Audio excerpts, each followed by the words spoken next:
Doctor Harry peeler 1800ஆம் ஆண்டிலேயே ஒரு புகழ்பெற்ற போதகர். ஒரு நாள் அவருக்கு ஒரு கடிதம் வந்தது. வயதான அவருடைய அத்தை ஒருவர் அந்த கடிதத்தை எழுதியிருந்தார்கள். ஹாரி பீலர் அவர்கள் 5 வயதாக இருக்கும் பொழுதே பெற்றோரை இழந்ததால் இந்த அத்தைதான் அவரை படிக்க வைத்து அவரை ஒரு முழு மனிதனாக மாற்றியவர்கள். அந்த கடிதத்திலே தனக்கு வரப்போகும் தவிர்க்க முடியாத மரணத்தை குறித்து தனக்கு இருந்த பயத்தை பற்றியும் எழுதியிருந்தார்கள். ஹாரி பீலர் எழுதிய கடிதத்தில் பல ஆண்டுகளுக்கு முன் தன்னுடைய வாழ்க்கையில் நடந்த ஒரு நிகழ்ச்சியை எழுதியிருந்தார். வாசிக்கிறேன், கவனியுங்கள்.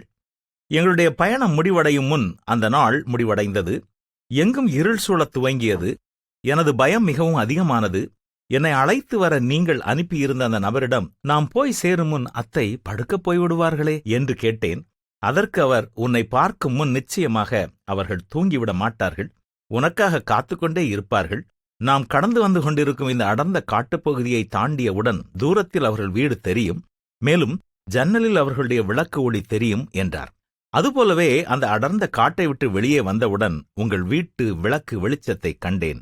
பயந்து கொண்டிருந்த சிறுவனான என்னை உங்கள் வீட்டு கதவை திறந்தவுடன் நீங்கள் உங்கள் 2 கைகளாலும் என்னை குதிரையிலிருந்து தூக்கி அணைத்துக் கொண்டீர்கள்.